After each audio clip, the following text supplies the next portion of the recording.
केरल भाजपा प्रमुख के सुरेंद्रन ने शनिवार को आरोप लगाया कि हमास नेता खालिद मशाल हमास लीडर खालिद मशाल ने आतंकवादी संगठन के साथ इजरायल के युद्ध के खिलाफ राज्य में एक इस्लामी समूह द्वारा आयोजित एक विरोध कार्यक्रम में वस्तुतः भाग लिया था। वहीं केरल में फिलिस्तीन समर्थक रैली में हमास नेता खालिद मशाल की भागीदारी पर भाजपा के राष्ट्रीय महासचिव कैलाश विजयवर्गीय ने कहा, यह राज्य सरकार की विफलता है। यहां हिंदुत्व को चुनौती देना गंभीर चिंता का विषय है और मैं राज्य और केंद्र सरकार से इसे गंभीरता से लेने का आग्रह करता हूं। ऐसे लोगों को बचाने वाले घमंडिया गठबंधन को देश की जनता जवाब देगी। केरल में जो जमाते इस्लाम के मंच पर हमास के आतंकवादी का आना,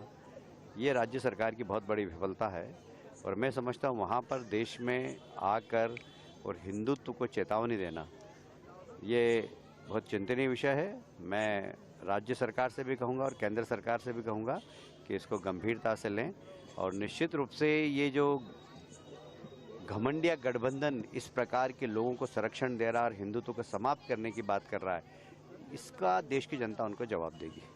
केरल में फिलिस्तीन समर्थक रैली में हमास नेता खालिद मशाल की भागीदारी पर भाजपा की राज्य उपाध्यक्ष बीटी रेमा ने तिरुवनंतपुरम में कहा, यह सुनकर चौंकाने वाली खबर थी।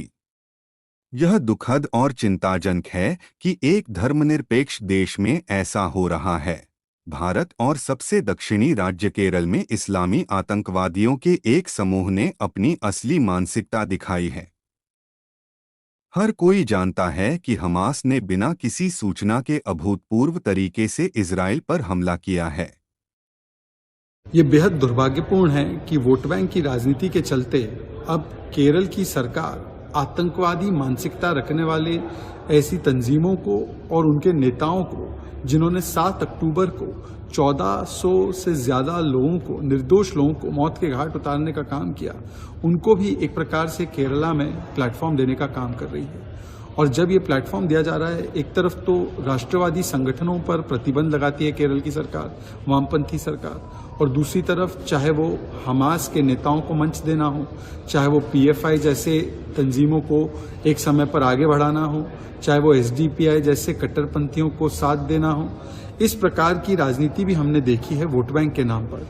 कांग्रेस पार्टी जो इंडी अलायंस के साथी है, जिसमें लेफ्ट पार्टी भी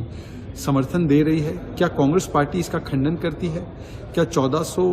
से ज्यादा निर्दोष लोगों को मारने वाला काम जो किया है हमास ने, उसके समर्थन में आज इंडी अलायंस के सारे नेता क्यों नजर आते हैं? कभी कांग्रेस पार्टी उनका खंडन नहीं करती सीडब्ल्यूसी रेजोल्यूशन में, कभी कांग्रेस के नेता उनको सलामी देते हैं, कभी लेफ्ट के नेता उन्हें आतंकवादी बोलने से कतराते हैं, उनको मंच देते हैं। तो आज वोट बैंक पॉलिटिक्स के नाम पर जिस प्रकार से आतंकवादियों को भी एक प्लेटफॉर्म दिया जा रहा है और फिलिस्तीन को बहाना बनाकर हमास को बचाने की जो कोशिशें की जा रही है और उसको एक प्रकार से लेजिटिमाइज करने की कोशिश की जा रही है, ये उनकी मानसिकता को दिखाता है।